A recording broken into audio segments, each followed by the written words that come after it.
Leading up to November, buyers all over the U.S. were facing some of the highest mortgage rates that we've seen in several years, including a typical 30-year fixed mortgage rate between 7.5% and 8% through all of October, based on Freddie Mac's weekly survey of lenders. As a result, the rate of closed sales was sluggish again in November here in Florida, according to the latest statistics from Florida Realtors. That said, at this time 1 year ago, the typical 30-year fixed rate was above 6.5%, which at the time was a multi-year high. So sales were somewhat depressed back then as well. In fact, on a year-over-year basis, closed sales of single-family homes were up over 4% in Florida. Over in the townhouse and condo property type category, this year's rates had a similar impact, with closed sales up by 0.3%.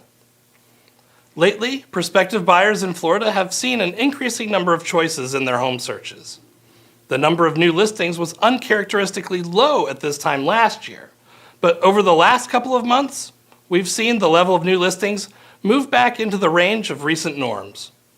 New listings of single-family homes in Florida were up by over 15% in November compared to a year ago. And over in the townhouse and condo category, new listings were up even more, rising by nearly 26%. With these significant increases in new listings compared to a year ago, outpacing the very modest increase in sales over the same time frame, inventory levels continued to rise in Florida. Compared to a year ago, the number of active single-family home listings statewide was up about 14% at the end of November.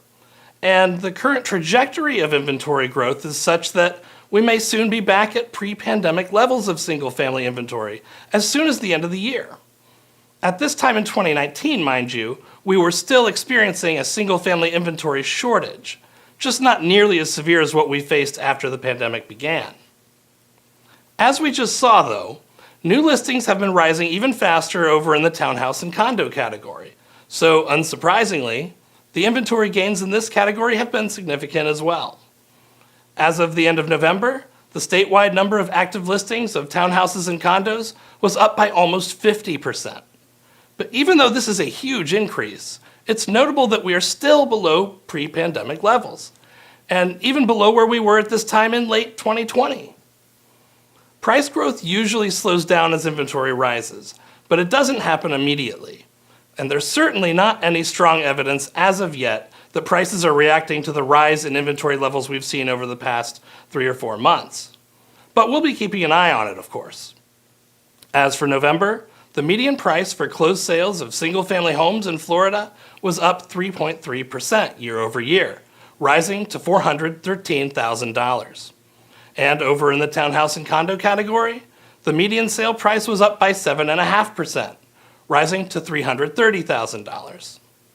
That's our update for this month.